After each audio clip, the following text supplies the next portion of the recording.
বাইজিদ বোস্তামি বলছেন তলাতুল্লাহ সিত্তিনা সানা, আল্লাহকে খুঁজলাম আমি 60 বছর যাবত, খুঁজে কোথাও পাইনি। ফাইদা হুয়া আনা, এখন দেখছি ওই আল্লাহ আমি। খুঁজে পাইনি যে। তারপরে বলছে তাকে কই যে ডাক দিত, ও বাইয়েজিদ তুমি আসো। বাড়ি থেকে বের হয়ে বলছে লাইসা ফিল বাইতে গায়রুল্লাহ, কাকে ডাকছো? বাড়িতে আল্লাহ ছাড়া কেউ নাই। আমরা বলি সুবহানাল্লাহ, বাইজিদ বোস্তামি বলতো সুবহানি সুবহানি মা আযামা শানি, আমি কতই না পবিত্র, আমি কতই না পবিত্র, আমার মান সম্মান কতই না উঁচু। বাইজিদ বোস্তামি মনে করতেন মুহাম্মাদের চেয়ে আমার মর্যাদা অনেক বেশি। লিওয়াই আরফাউ মিন লিওয়াই মুহাম্মদ, আরে মুহাম্মাদের মর্যাদার চেয়ে আমার মর্যাদা অনেক বেশি। কারণ মুহাম্মদ কেবল নবী ছিল, ও তো আল্লাহ হতে পারেনি, কিন্তু আমি কি হয়ে গেছি? আল্লাহ হয়ে গেছি। বলেন নাউজুবিল্লাহ। মানসুর হাল্লাস তারি শাগরিদ, সে বলছে নাহনু রূহান, আল্লাহ এবং আমি দুইটা রূহ, হাল্লালনা বাদানান, এখন এক দেহের মধ্যে শামিল হয়ে গেছে। অর্থাৎ আল্লাহ মানুষের মধ্যে কোনো পার্থক্য নেই, আমি তুমি, তুমি আমি। তাদের শাগরিদ আরেকজন ইবনুল আরাবী সত্য কথাটা বলে দিয়েছে, আর রব্বু আব্দুন ওয়াল আব্দু রব্বুন, আল্লাহ বান্দা, বান্দাই আল্লাহ। বুঝেন না কথাটা? আর রব্বু আব্দুন, রবি বান্দা, ওয়াল আব্দু রব্বুন, আর বান্দাই রব। ইয়া লাইতা শির মানিল মুকাল্লাফ, আমি বুঝতে পারি না কে কার ইবাদত করবে। আমরা কার ইবাদত করি? ইবনে আরাবী বলছেন এই জন্য আবুদুহু ওয়া ইয়াবুদুনি ওয়া আহমাদুহু ওয়া ইয়াহমাদুনি, এই জন্য আমি আল্লাহর ইবাদত করি, আল্লাহ আমার ইবাদত করে। আমি আল্লাহর প্রশংসা করি, আল্লাহ আমার প্রশংসা করে। এই আকীদা হলো ইলিয়াসি তাবলীগের আকীদা। ঠিক আছে? ঠিক আছে? এই আকীদা কি ঠিক? কুফরি আকীদা না এটা? সি সি সি সি। ওহদ মুস্তাবি আরশতা খুদা হোকর, উতার পাড়া মদিনা মে মুস্তাফা হোকর। আমার তো সুর নাই, এত সুন্দর করে সুর করে বলছে ওহদ মুস্তাবি আরশতা খুদা হোকর, উতার পাড়া মদিনা মে মুস্তাফা হোকর। যিনি খোদা হয়ে আসমানে ছিলেন, তিনি মদিনায় মুস্তাফা হয়ে নাজিল করেছেন। তাহলে যিনি আল্লাহ তিনি মুহাম্মদ, তাই না? ও বুঝেন না এখনো?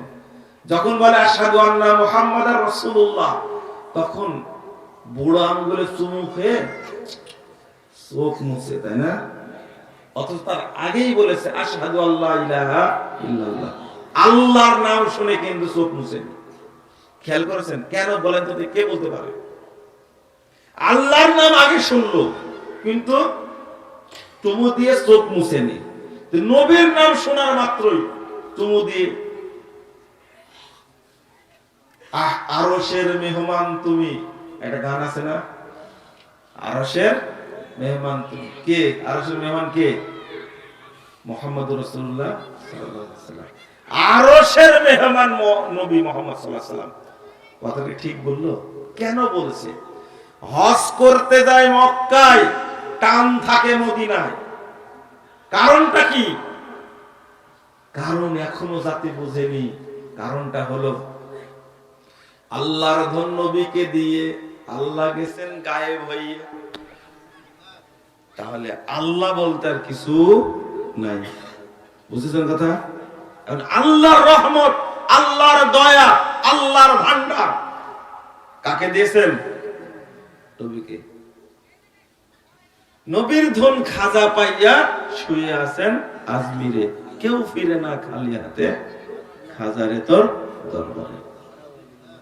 তাহলে আল্লাহর ধন নবীর কাছেও নাই, নবীর ধন কি বলে, আল্লাহর ধন আল্লাহর কাছে নাই, নবীর কাছেও নাই, এখন আছে কার কাছে? খাজার কাছে আছে। এই জন্য পীরকে বেশি ভক্তি করে, আর আল্লাহ তো নাই।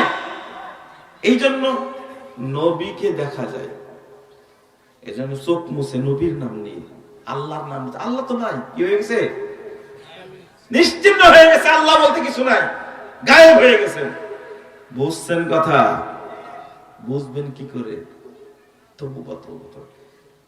এক মুরিদ মসজিদে নববীতে চিৎকার করে বলছে, হায় হায় আমার নবী নাই, হারাই গেছে, রওজাতে নবী নাই। চিৎকার করছে কেন? দেখেন আকীদা কি জঘন্য, কি নষ্ট আকীদা। এই থামো থামো, চিৎকার করো কেন? আমার নবী হারাই গেছে। কেন? নবী রওজার মধ্যে নাই। আচ্ছা, নবীর কবরে আছে না রওজায় আছে? কবরকে রওজা বলা যাবে? মা বাইনা বাইতি ওয়া মিম্বারি রাউযাতুম মিন রিয়াজিল জান্নাহ। বাড়ি এবং কবরের মাঝখানের, সরি, বাড়ি এবং মিম্বারের মাঝখানের জায়গার নাম কি? রওজা। তা আল্লাহ রাসূলের কবরটা বাড়ির মধ্যে আছে না রওজার মধ্যে আছে? বাড়িতে আছে। এটা রওজা হলো কি করে? এই মুশরিক গুলো রওজার মধ্যে ঢুকাই দিয়েছে। আস্তাগফিরুল্লাহ, নাউযুবিল্লাহ। তো বলছে কেন নাই? আর এক মুরিদ বলছে, আরে পাগল, বুঝো না, আজকে একজন আল্লাহর ওলি মারা গেছে, যার কারণে সিলেটের ফুলতলি ওলি, ইনি মারা যাওয়ার কারণে আল্লাহর নবী তার জানাজায় শরীক হয়েছে, এই জন্য কবরে নাই। ভণ্ডামি কাকে বলে? বলেন, এর কোন সংজ্ঞা আছে ভণ্ডামি? এসপি সাহেব জিজ্ঞেস করছে, ফুলতলি জানাজা পড়াইছে কে? ওনার বাপ পড়াইছে, ওনার বেটা পড়াইছে। যে জানাজাতে আল্লাহর নবী স্বয়ং উপস্থিত, এই জানাজা কেমনে তার ছেলে পড়ালো আল্লাহর নবীকে বাদ দিয়ে? তাহলে নবীর অপমান কি করলো? আপনারা কি বুঝেছেন কথা? এটা যদি ধর্ম হয় বাংলাদেশে, সারা সিলেটে, সুনামগঞ্জে, মৌলভীবাজার, ঢাকাতে কিছু পাগল আছে, ফুলতুলি সাহেবের মুরিদ আছে, কিভাবে মানুষকে পথভ্রষ্ট করছে। এক খাটাস বের হয়েছে, পেটের ভুঁড়ি কত মোটা। ও বলছে, আমি যখন ক্লাস 2 এ পড়ি তখন নবী আমার কাছে গেলেন, আমার হাত ধরে নিয়ে এসে উনি চেয়ারে বসে বয়ান করলেন, আর আমি পাশে বসেছিলাম। বলেন তো, এরা শুধু গাঁজা খাইছে না আরো কিছু খাইছে? এইটা যদি আকীদা হয়, এই আকীদা নিয়ে যদি কেউ মরে, জান্নাতে যাওয়ার কোনো সুযোগ আছে? বলেন, গায়েবের মালিক কে? আল্লাহ। গায়েবের মালিক আল্লাহ। যদি কেউ শরীক হয় এখানে, শিরক হবে না? বাংলাদেশের প্রায় ইমাম জানে আল্লাহর নবী গায়েব জানতেন, এখন মরা ওলিয়া ওলিয়া তারাও গায়েব জানে। এরা একজন মুসলমান না, সব মুশরিক, সব মুশরিকের দল এরা।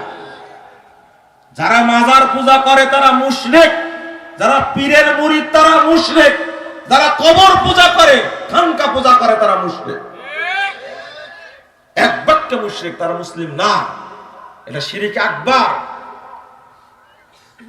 গায়েবের মালিক একমাত্র আল্লাহ। আর তুমি এখানে ভাগ বসাছো কাকে? নবী মুহাম্মদ সাল্লাল্লাহু আলাইহি ওয়াসাল্লাম। নামাজ পড়েও লাভ নাই, রোজা করেও লাভ নাই, হজ করেও লাভ নাই, কোন আমল করে লাভ নাই, যতক্ষণ পর্যন্ত আকীদা ঠিক না করবে। এটা ফরজ, আকীদাকে ঠিক করা।